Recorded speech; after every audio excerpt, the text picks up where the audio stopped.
small amount of us. So for those of you who don't know, we're a team of 6 right now. We're a team of 5. We're doing our ED search, so we're doing a lot of multi roles today, and so just so grateful for all of, we say humans first, and we mean it both internally and externally. We expect that from ourselves and from you all to just show up as you can, and so yeah, we are here for the final kind of structured session of the day, although this is relatively loose as well, because a lot of this is being based on your input. And we're going to share, Jeff's going to share some work specifically around trauma-informed practices and some of his thinking around this topic. But we're going to get started. And all of us, it's me, Jeff, and Heidi. We've all been with you before. And so we're going to get started. Heidi, you want to get us started off? Yeah. Thanks everybody for being here, coming and going and joining. I'm hearing a few people pop back in, and Jeff, thanks for being willing and interested in being on this part of the conversation as well. What we decided somewhere in our planning, thinking, imagining, dreaming is that the sessions up until now have been a lot of us kind of presenting to you, and we thought we really want to hear from people. What's on your mind and in your hearts around considerations for accessibility. So we reached out for questions in a number of ways, on registration, on social media. And today, if you have questions, if there's things percolating from some of the earlier presentations or conversations, this might be a chance to ask them or share some resources. And as a framework, sort of, the best practices, I'm putting my hands up for air quotes in terms of best, because I think like so many things, there's tips and tricks and there's things that you want to learn, and that's absolutely true. And there's checklists and they're amazing. And our team has got a few resources that we'll share, and we'll share all of this after. But I think best evolved. So there's a few approaches that we just want to name right now. And one is that learning about accessibility and inclusion is a lifelong process. And we've talked in places before, and it came up today, ableism, anti-ableism, there are, anti-oppression, there's systems inside of us that we will spend the rest of our time here if we want to, and choose to, learning and unlearning. And we say that because we want to just name that it's not pointing a finger, it's not you, me, or the other person. There's no judgment. It's really just about being in a space where we can learn about accessibility and inclusion. And we'll get to this later with one of the questions, and maybe kind of step aside from the rigidity of expecting perfection. The second one is that context is really important. So accessible considerations for a classroom might be different than for a public one-time only performance event. So we're going to, again, be talking in broad terms. We have some specific questions, but just know that if you're thinking of that one situation where this wouldn't work, we get it. It's not a cookie cutter. And I'm looking at my notes, bear with me. That was really good. And the last piece, Kat, can you help me on this one? I have large print. This is going to be me being transparent, and I don't always see it very well. So yes, large print from 3 places. Yeah. Yeah. The third piece that you had is there are elements of accessibility that take place before, during, and after the event. So it's important to build those accessible practices in from the beginning, from conception. So to be considering them when you're thinking about a program, when you're thinking about an event, when you're thinking about a curriculum, that it isn't an afterthought. Because what an afterthought means is that you're coming at that approach without centering a person with disabilities experience. And so then you're figuring out like, okay, well, I've designed this for a totally different group. Now, how can I, add a couple things here or there? And so we're going to talk about things that are in all of those processes, the beginning, middle, and end of those processes. Yeah. Thanks, Kat. My memory today is not as aligned. So part of the accessibility for me was saying, please help if I forget. So thank you for that. And so do you want to go ahead and get started with the other pieces, Kat? And Jeff, just for the audience, the community, we've kind of organized a timeline as best we can. And so Jeff, you have sort of this block of time that we've designated, but I want to invite you to jump in if at any point you're like, oh, please, please jump in. Yeah. The structure is to be something that we can plan for spontaneity and maybe a generative process. So Yeah, Wonderful. and This we, is, oh, I yeah, was go just gonna ahead. say, this is Megan, and Jeff gave you a thumbs up. Great. Thank you, Give it Megan. Yeah, and this is, so these, all the questions that we're going to go from are all folks who are either on this call or who registered for this event. So we're going to start with the question, how do you overcome imperfection and embracing the arts for folks who are rigid in their expectations of results? This is an end of the day kind of. I love this, and I think the workshop. The reason I love this question is because there's some societal constructs that are just sort of prevalent in so many contexts. And recently, Inclusive Arts Vermont has started to talk about sort of challenging some white supremacy culture characteristics, including perfectionism and sense of urgency and all of those things in the arts. And the workshop that Melissa and Alexandra just held on inclusive teaching practice was a process focused. It's such a different point of view to look at process rather than the product or result in art making and in our world. And one of the things we were considering as we were responding to this perfectionism thing, I think maybe I wanted to read, and I hope this isn't misreading, a little deeper into it, because it's been my experience and in talking with some folks in workshops where when you want to provide accommodations or you're just learning about accessibility and it feels really overwhelming because there's all of these things and words to use or not use or what to capitalize and not capitalize, that there can be this inherent, and I think it comes from a place of care, but this, at least in many cases, it comes from a place of care where you don't want to make a mistake, you don't want to do it wrong. And that sense of there's this perfect kind of inclusion or kind of access. And I just want to name that. And I'm going to ask for a show of hands, and I'm not even sure if we can read the screen, but has anybody here ever been afraid of making a mistake? Yeah. Jeff and I are both, yes, yeah, we have multiple hands up. Yeah. This is Megan. There's hands all over the gallery view too, up in the air. Yeah. So. And has anyone here ever not made a mistake? Like, I'm not trying to be flip about this. I'm just trying to be real. That, some of the workshops we do around, communications and language, we talk about the nuances, but then we're like, and you're gonna make a mistake. And I'm not gonna say that some mistakes don't have harmful consequences, but and also understanding that this is lifelong, that you're learning and unlearning and receiving it as an opportunity to really listen to somebody's experience and how it's impacting them will make changes that go on into the future. So I guess we're all the group of we've made mistakes. So yay for that community space. Yeah. And when it comes to, the arts access piece and process, I would, encourage, the teaching methods piece.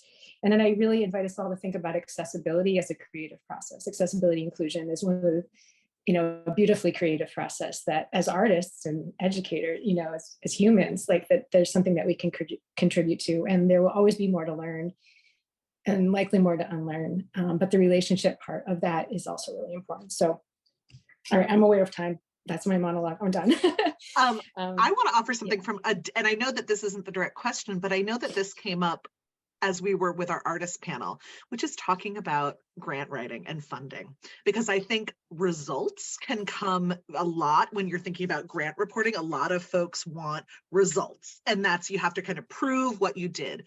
And I think that rethinking how we think about our metrics of measurement is also a huge piece, because I think that we know that sometimes, or almost all the time, capitalism is the antithesis of accessibility, and also time and efficiency can get in the way of accessibility. Also, sometimes, like if you're being pushed to increase your numbers for something, that might not be the accessible practice, is to increase the amount of participants you have.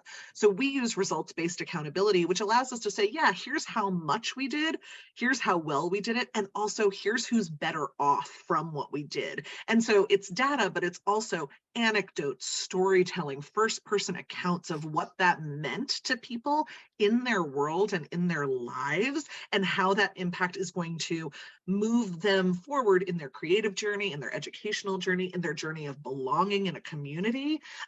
So I think that that is something that I just want to encourage people to think that this is both in your own processes, but also we are beholden to systems. And, I have to write grants for us. We don't exist without grants.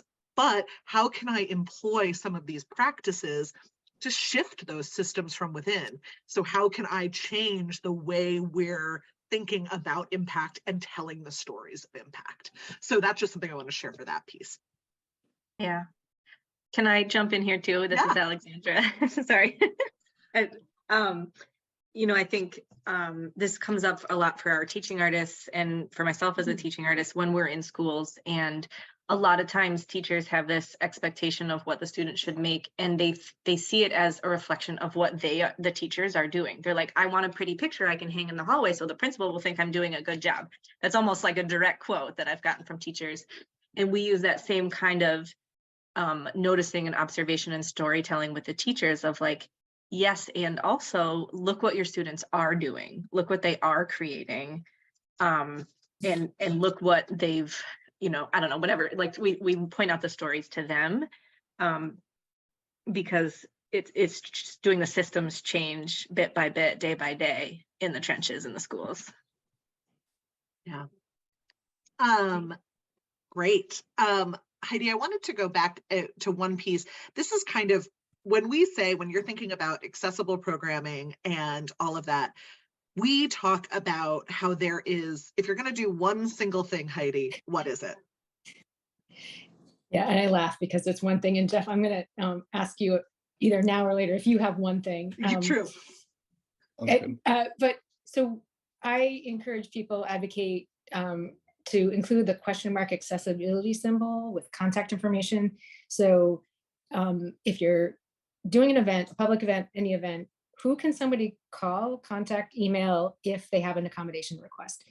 And I think we have a tip sheet at Inclusive Arts Vermont. There's some practices around it.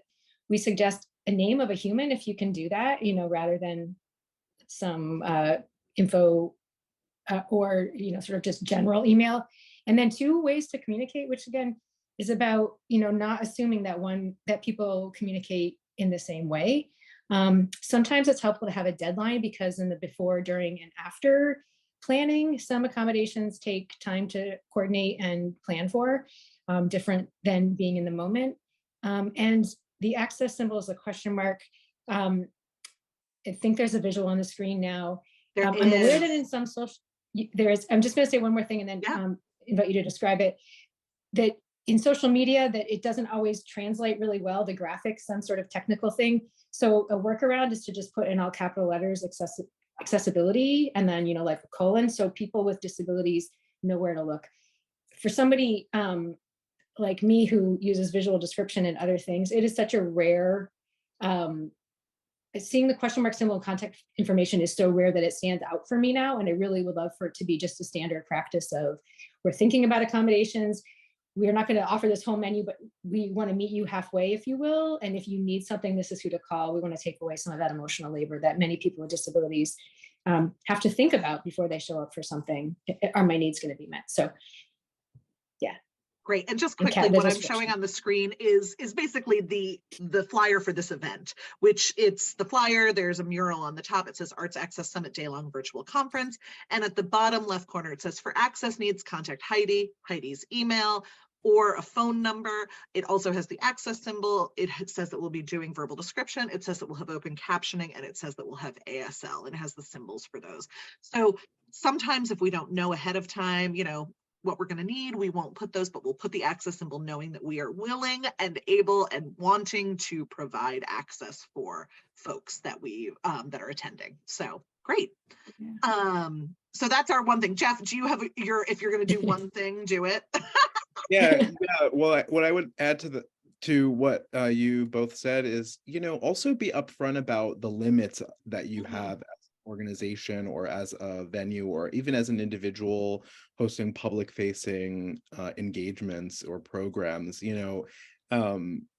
not as an excuse, but more so as like being transparent. So for example, a lot of times institutions will say they're, you can say like, oh, we actually are not accessible. We do not have an accessible bathroom, or we only have a gendered bathrooms, or we're unable to provide ASL in this event, just to be transparent, because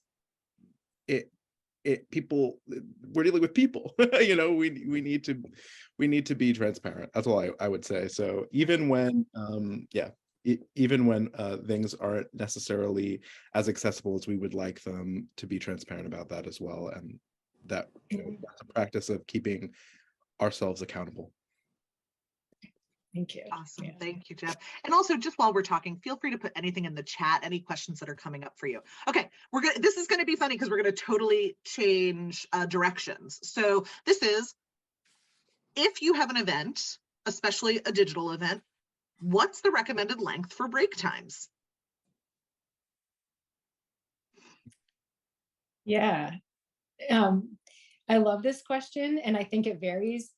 We do 5 to 10 minutes, depending on the total amount. I think the question from the registrant was 90 minutes. So for today, we have 10 minutes, a half hour in between. We've wiggled that a little bit, but that's just in respect for, all of the participants here. So I think, let me just, sorry, the person who asked this question is in there, just saying this would be for a 90-minute to a 2-hour session specifically. Yeah. I think 5 to 10 minutes is great, but I also think it's something that, depending on the kind of group it is, you can ask people. So you can plan for a break, and then again, depending on how interactive, you might guess from my like asking you questions and moving my hands kind of style, I want to, be interactive with people, but, give a thumbs up. Anybody need a break? How are we doing? Depending on it. Now, if it's a performance or a presentation or, something different, I would err on the side of 10 minutes, just because, how much time do you need? And maybe add a little bit onto that. Yeah, that's what I would suggest. But again, experiment with it. A colleague and I were doing a workshop series, and we send evaluations out after, because we really value people's experience. And the feedback we got was we need longer breaks, different breaks, and we adjusted it. And then we kind of used that moving forward. Not that things are a cookie cutter, except for cookies, but that, we were as responsive as we could be to the people in the room. Yeah. And Caroline, just seeing that too, the other thing too, and this is always, we had this on the registration for this. If on your registration, we always encourage you, one, to have an access contact like we talked about, but also you can have an open field that says, are there any things you'd like us to consider? Any access needs you'd like us to consider? And you can almost prompt people like, elongated break times, and give folks the option to advocate. And then again, like, they're aware that that might be something that they need. Like, so what Caroline's saying is, somebody with mobility needs who might need to transfer out of a chair into a wheelchair and then move to the bathroom and then transfer, that might take longer. And I think also encouraging things like, it's also okay to have your camera off, leave your volume on, mute yourself, put your camera off, feel free to listen if if we're going to do a break and you're not back yet. So I think encouraging those kind of human pieces of this about taking care of yourself and all of that. But if you know that information ahead of time, maybe you could extend the break a little bit and extend the session because you know that. So yeah. All right, we're going to move on because we're going rapid fire because we've got a lot of questions. We don't want to rush anything. And also, if we don't get to any of them, we'll make sure. So this is a specific question about alt text. For anybody who doesn't know alt text is what is it's describing a visual. So it is and it's associated with a picture so that a screen reader can read it. So this is, what's the best way to write out numbers in alt text for screen readers, as full words or as actual numbers? How should we type out timestamps? I often have to include info verbatim in an alt text for a poster, for an event time, something like a 6:30 to 8:30 p.m. What's the best way to do that? Yeah, and this is Heidi again, and I'm noticing I'm so excited. I'm going fast and I'm mindful of time, so I'm going to try to slow my voice down catching myself on that one. And I think this will be the last thing we respond to before we turn it over to Jeff. Is that the timing we have, Kat? Well, we can maybe do the second one just because it's attached to this, and then we'll move over to Jeff, and then we'll move back to some of the additional questions we have. Yeah. Okay.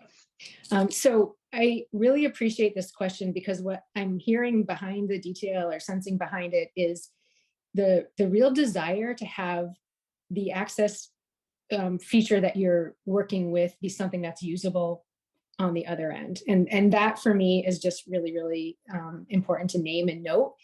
And I also wonder and sense, we were talking about social media and how the question mark symbol doesn't always translate well into certain formats. There's something that happens with hashtags for screen readers. It's called camel case. And if you don't capitalize the first letter of every word, there's no spaces in a hashtag. So screen readers,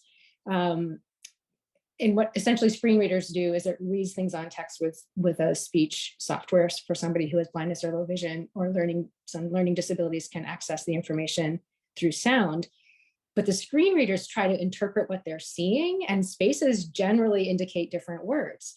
That doesn't happen in hashtags. So that long word is gobbledygook. It's a little bit like Dr. Seuss, if I can use that. And it's hard to understand. It's hard to recreate and spell without a cut and paste. So the practice is, if you capitalize the first letter of each word in a hashtag, screen readers have been programmed to discern that capitalization as a word starter. That might be a lot of gobbledygook, and that might be more than you're asking. But what I'm saying is, the short answer for the alt text is screen readers and alt text read numbers just fine. The timestamps will be read aloud. It's a little different in social media with the camel case with hashtags. And the other, just I think really important thing to say is that assistive technology is always changing. It feels to me, and this is not a professional opinion, this is my lived experience, like it's always catching up. So there's an update on the Windows, there's an update in a program, and something around the assistive tech, the software that reads the alt text, has to adjust to things. So even if you do everything like dot I's, cross T's, do the numbers, something might happen with the assistive technology that may not be on you. But the assistive technology also has settings. So if I'm somebody who wants to have it go really fast, I can turn it up. If I want to hear punctuation, if I'm editing something, I can turn on the punctuation. So just so people who are non-screen reader users can be aware, while there's a lot of barriers, there's also some agency within the software to make some changes so that it can be more of a fit for the person using the software. So circling back to your question, reads numbers just fine. It will read numbers spelled out as letters. And so kind of go with that. And then there's that one sort of side note for the social media hashtags with capitalizing the first letter of each word.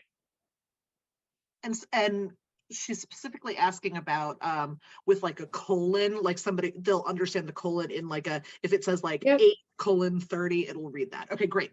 It actually translates 8 o'clock. I mean, 8 o'clock. This is okay, where the so it knows to translate. Screen readers has come in. Yeah. I mean, unless the person said it for something different. Yeah. Wonderful. And just one more thing. I want to circle back around what I really think is, because that was a lot of talking, but really what I'm hearing is that your intent and your hope is that it's usable and accessible for people. And I think that starting place is a great, even as you learn and unlearn, that's a really important starting place. So thank you for that detail. Great. Caroline said that was very helpful. So wonderful. We're going to pass it over to Jeff. Jeff is going to do a brief segment on just his specialty in working with inclusive and accessible programs. And so Jeff, take it away, and then we'll come back and answer some more of your questions. And if anything comes up while we're doing this, feel free to again put it in the chat. And yeah, folks, feel free to jump in. I'm going to share my screen, Jeff, here. I am so excited to share. I have to say, I'm like so excited. I have probably more to share than we probably have time for, but I will, the slides are available. I'll probably miss some things, but I want to share as much as I can in this time block, and we can get going. Let's go here. I'm gonna navigate the screen share here. So hold on one moment, and I can get into presenter mode. This is the time where it would be great if you had like a theme song or something. And so, hi everyone. Just a little bit of background about me. So I'm an artist and educator, and I teach at UMass Amherst as well. I'm a part of a bunch of different research groups, including the Institute of Diversity Sciences and their Health Equity Group. I'm the only artist in that group, for the record. And the second group I'm part of at UMass is the Public Interest Technology Group. So I want to share a little bit about my work, and I will give as best of image description as I can. So I work across media, some that is experiential or participatory learning. I create social spaces as well as design learning objects and games and objects for play. On our screen here today is different images from my projects Given, Take Care, and Wrestling Embrace. One image is of two individuals standing on a soft mat that I designed with different activity prompts. The space is lowly lit, and there is purple and blue light, and all you could see of the figures, you can't see their heads, but you can see that they're playing a card game. And the card game, there's another image on the side of the other side of the screen that show just a little bit of the types of kinds of creative prompts that I offer in my social spaces and workshops, and they all revolve around proximity and distance. So this just a quick bit says, hold a distance of no more than 4 feet, listen actively to your emotions, physical sensations, and always return to your intentions. Above that image is a picture, a sort of close-up of my wrestling mat, Wrestling Embrace, which has different there's circles, and there are different texts that say things like remember to feel and navigate by touching. So in addition to kind of embodied work, I also focus on visual arts. So I move in between design practice and participatory practice. And this is, there's a collage on the screen here of many different snippets of my recent project Designing Safe Spaces, which was in Cleveland, the Cleveland Museum of Contemporary Art. I want to consciously slow down. We can see different images of individuals creating and designing their own supportive space in an isometric drawing, a sort of perspectival room drawing. And I offer different creative prompts and materials for folks and families, strangers, to participate together, to design, engage, and reflect on how they create safety in their lives collectively, as well as sort of reflecting individually. And I will talk about some of those prompts in the upcoming slides. I just want to say that my work is grounded in trauma-informed pedagogy. I'm a continuous learner of this topic. I come from the space of peer support, and I'm not an art therapist, and I'm also not a counselor of any sort. I create projects that really are about community building and education, and try to demystify these kinds of the silos of information that we often can't access, such as the field of psychology, which is often very opaque for many.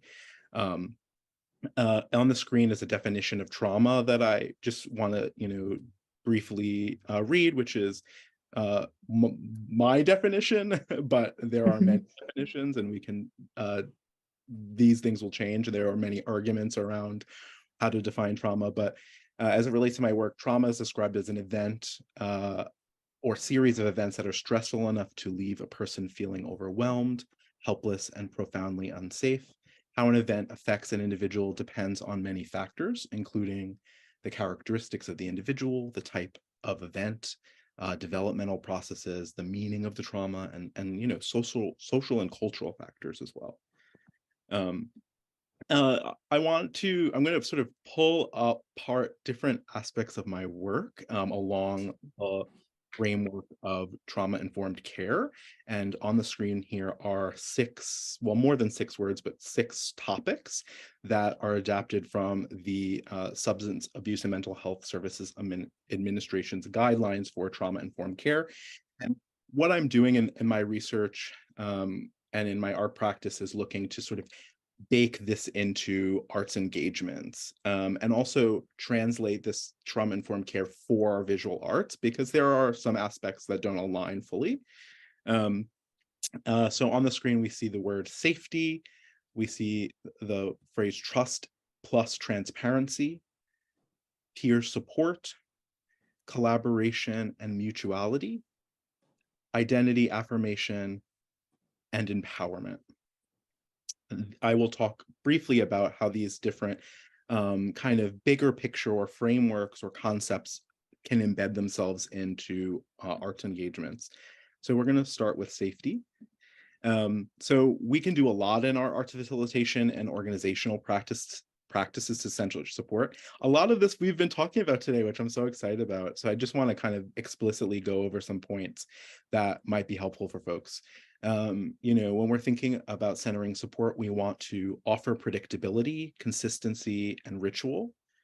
We want to set clear expectations and offer a clear structure or pathway to achieving expectations. We want to give participants or students or audiences control and opportunities for choice making.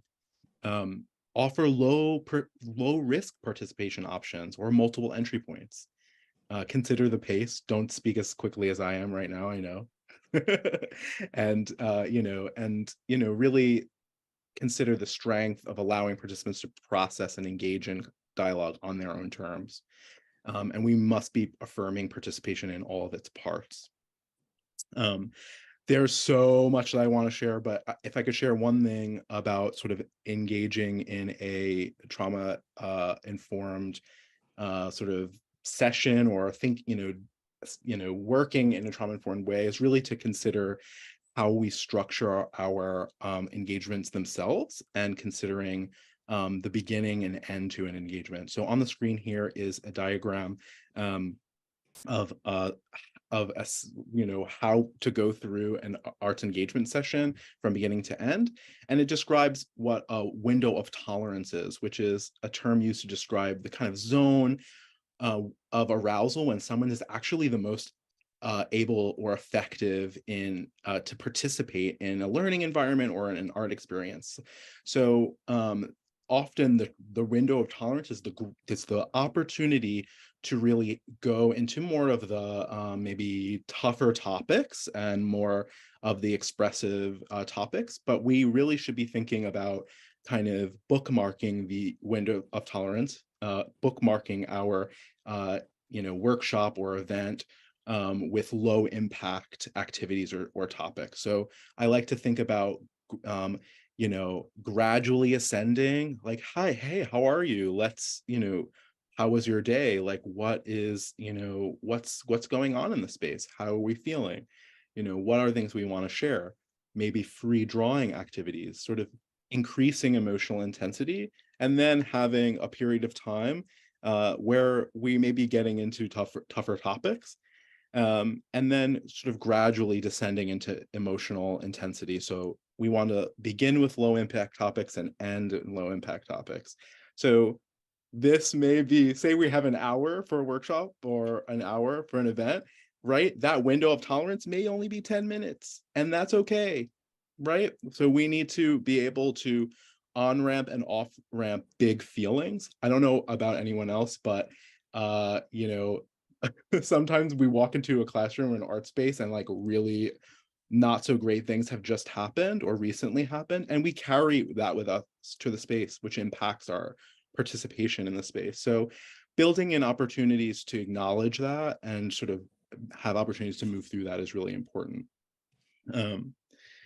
So I really recommend having multiple means for fidgeting and grounding in senses. In my college classroom, my students love that I always have fidget toys and pipe cleaners around. We love pipe cleaners, Jeff. We're obsessed. Yeah. So on the screen here is an image of a person holding a fidget spinner, which is a spinning toy, and on the other side of the image are brightly colored, soft pipe cleaners. So these could be arts materials, but I'm really thinking about them as objects to ground in our senses, and particularly when I'm in a class and we have critique, which could be a really really troubling space, and that's a whole topic we could talk about. But I actually always have outlets for folks to be able to redirect energy, and that's super important. You want to give alternative and concrete formats for participation. So on the screen here are different prompts that I use in my creative work. On the left-hand side is like a, I don't know what do they used to call those? Mad Libs. Yeah. Mhm. And it says, here's a script that will help you to get started. And it says, I feel blank space because blank space, I want to know blank space, question mark. So giving, sometimes we especially if we're in sort of higher states of, or sort of engaged almost in dysregulation, and we're in a learning environment, really concrete structures helps us be able to participate without having to make sort of meta decisions. On the other end of the other side of the slide here are two playing cards from the Designing Safe Space deck, and it says these are two different options for basically the same request. So for example, one card says, imagine a place where you feel happy and relaxed. What does that space look and feel like? And then another card has a similar request that says the same thing in a different way. Design a welcoming or relaxing space for someone else. Who is it for, and what is that space like? So why have these options? Well, we don't always have the capacity as participants or learners to engage with personal reflection, and often spaces of art are can also be ungrounding, and we're not always ready to engage with things. So sometimes thinking about how maybe moving into the speculative, or thinking about occupying someone else's shoes is a more inclusive way to create from a prompt. So we talked about invitations interestingly earlier.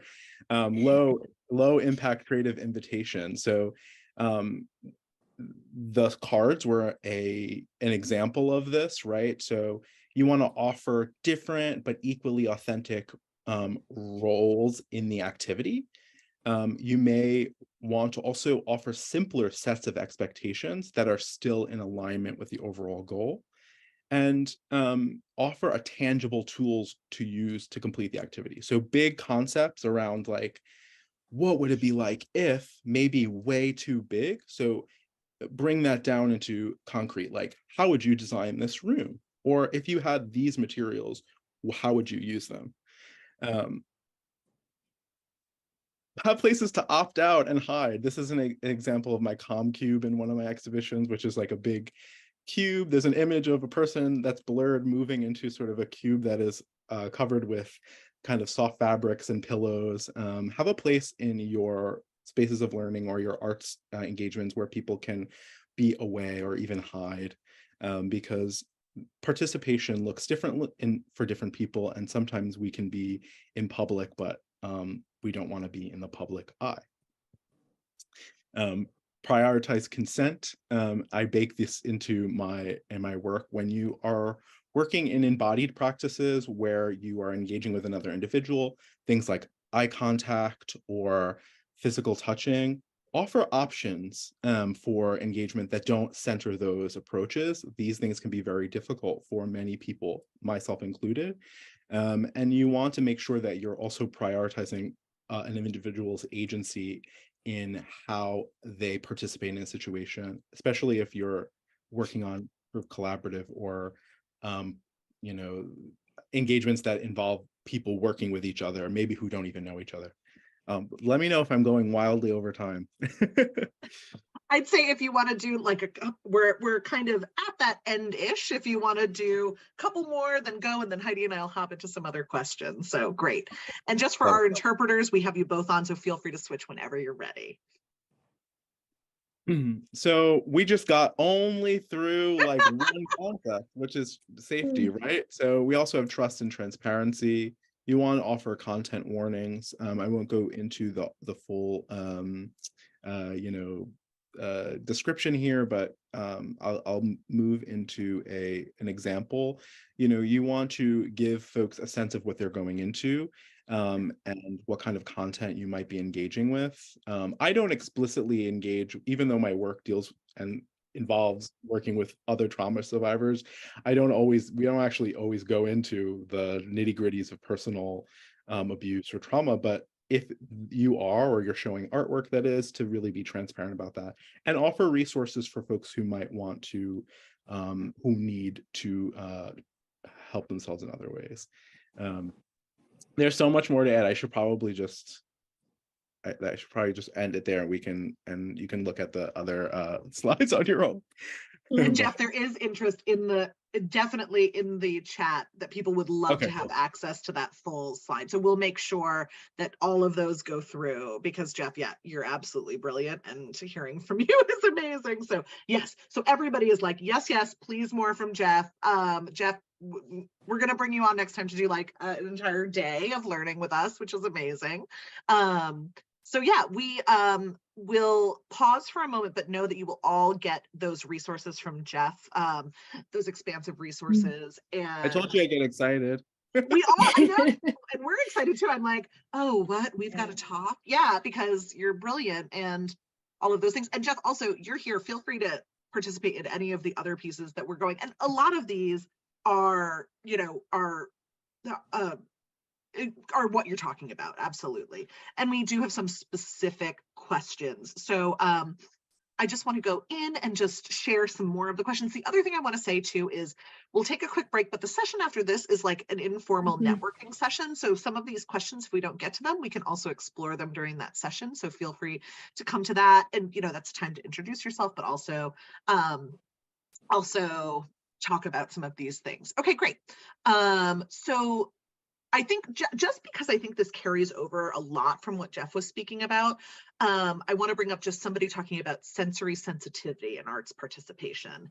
And I know, Jeff, you were already talking about their choice points, fidgets, things for grounding, safe, you know, kind of quiet spaces, break spaces, hiding spaces. I think those are all really resonant specifically for folks with sensory sensitivities. Any other thoughts on that for anybody, you know, who's here, as ways to, you know, I know one of the things that we do, Alexandra and Melissa, this was one of the pieces that they were talking about, was offering adapted materials or art making supplies. So, you know, if you're doing finger painting, but somebody really doesn't like wetness on their hands or anything like that, offering different tools for them to utilize. Also, some of those tools, like sensory sensitivities, we have some folks who are sensory avoiders, but some folks who are sensory seekers. We did a program where we had a communal mural being made, and we had all these different things like toilet brushes and loofahs and, you know, different types of devices that people could make it. And people loved, there were some folks who came and they loved the sound the loofah made when it was against the canvas. And so those sensory adaptive techniques and tools both can make somebody feel much safer and more comfortable creating art, but also can actually bring them into the art in a different way and open up access pathways for them. And I think, again, like what Jeff said and like what Heidi said, there is the beginning piece, I think, especially for folks with sensory sensitivities, I think that opening piece. So again, providing as much material ahead of time so that you can create a sense of expectation, things like social stories, social narratives, you know, doing that with images, doing that with videos, offering, you know, I've even done, when I've been in different programs doing sensory friendly programming, we've done, you know, just informal visits ahead of an event so that somebody could come and check out the space when it's at lower stakes, so that they then feel comfortable in that space. And I think what Jeff said too also is, you know, providing agendas as much as possible, staying to those routines so that there is that a sense of ritual and expectation, and that's met, and also being really transparent about when that's not going to be met. And I think this goes, somebody else brought up scent in, and I know this is a totally separate thing, but also, you know, really thinking about what stimuli you're bringing into the space. Is there noise distraction? Is that, how can you either, if you can't control it completely, how can you allow people to know about that ahead of time? That transparency, Jeff said, sometimes you can't control everything, but sometimes you can be really transparent about that. Like, we're going to be in a city, you know, like on the first floor of a city building, there's going to be traffic noise as we're making art together. So things like that. Any other thoughts on sensory sensitivity in the arts?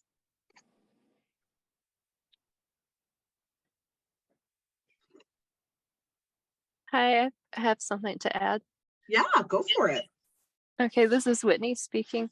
I was the person who put in a note about Great. sensory spaces. Yeah. Just to piggyback off of what you were saying, how I'm thinking about how to navigate spaces in which you have people gathered, right? Mhm. And the accessibility in that place depends on who's there that day, right? It's a living thing.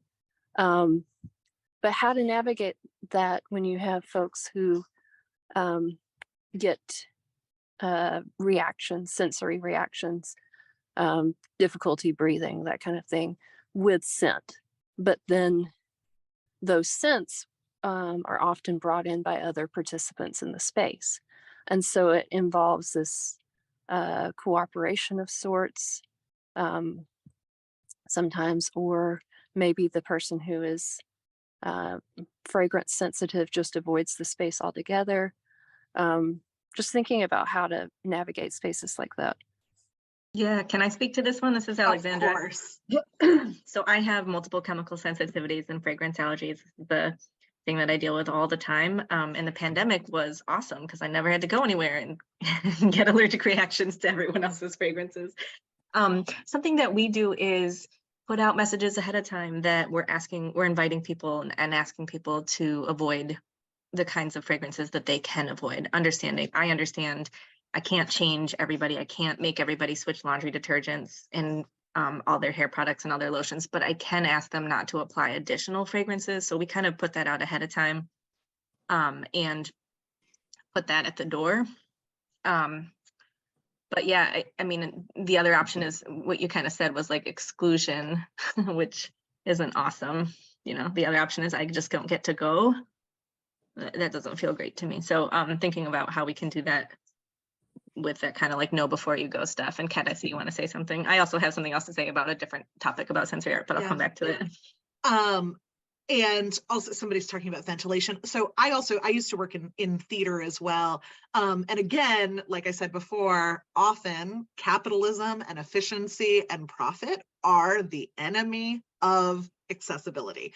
Because what I would suggest is, as much as you can, like if you're in a theater, build in buffer seats, build in areas where there are space between people. This is also really, really helpful for sensory friendly performances where you might have folks who need to get up and move around, where you might have folks that proximity is a sensory issue for them, that being really close to somebody, so building in buffer seats. However, that's really hard, and I think that we aren't necessarily there yet as a culture and a society, because empty seats means less profit. And so I think that it's a challenging thing, but if you're making accessibility your priority, if you can think about maybe, often we say, okay, well, we're doing a small workshop for 10 people, so let's put us in the smaller space. Maybe you're looking at a larger studio. Maybe you're looking for larger spaces that allow, and I think this also comes out of the pandemic, for folks who are, who still need to maintain 6-foot distance and who are still masking, providing a larger space with the ability to have some distance between people. And also if scent comes up or there's something like that, giving folks that distance as well can be really helpful. I am noticing that we are already like at the end of the session because there's so many things. We have some stuff about filters in there. And also we have carbon filter masks, work for chemical sensitivities. Just a thank you to that. I'm gonna just go wild because I think this is something I really care about. Somebody asked about disability representation of disabled people in media. And I'm sure we all have something to say about this, but I want to just while it is evolving, of course, and like there's some much more positive representation of disability in the media, like I, as a person who does our social media with Megan and I talk all the time about like what we put forward. And one of the things that I always want to encourage you to do when you're thinking of how you are sharing media or what media that you are putting forward to the world is thinking about who is the center of those stories and who's telling those stories, who's being put up as the protagonist or the inspiration in those stories, because so often folks with disabilities are being used as props for inspiration, are being used as props for, you know, feel good types of things or pity stories. And as much as we can avoid that, again, we don't want to perpetuate that idea of like bias or stereotyping. So we really look for, this piece is written by a disabled artist, you know, they're speaking their own truth. We're going to use their language because their language is coming from their own lived experience. And so as opposed to, you know, think about what a different story it would be if you saw the media that said, you know, high school quarterback invites girl with Down syndrome to the prom. Imagine if the story was, hey, I went to prom, let me tell you about it. You know, like that is a much different story and that's a much different experience. And great. And so we've got, oh, there's a social media workshop coming up in there. I just want to respect our time. I'm going to give us a pause because we have the networking moment starting at 5. And so we're going to carry this over into networking. So anybody who can stay past 5, come in, we're going to explore some more of these questions. We're going to explore your questions, get a chance to meet and greet. So I'm going to pause us for a moment. I'm going to thank Heidi and Jeff for being here. And hopefully if they want, they'll carry over and be with me in the next session. But folks, come to the next session. That's a time you can introduce yourself. We'll chat more about these, and all of the questions that we didn't answer today, we will answer in emails and all of that. I just want to thank, if you're not coming with us for the rest of the day, thank you so much for being here. And yeah, we didn't even get to gallery considerations. There's so many things.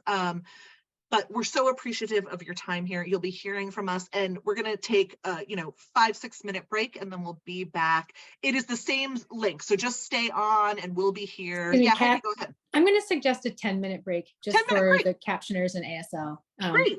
And I feel your enthusiasm and your passion, and I relate to that. I just think for this point, we'll come back and we'll continue, and we'll have sort of the organic piece. But I'd just like to have 10 minutes for all that. And I think we need to have another summit, Yes. There's so much to carry on. It feels really vibrant and engaging, and it's, near the end of the day and we're still this animated. So it feels really good. Yeah. Excellent. Great. We will see you in 10 minutes, 5:05, back in this space. Thanks.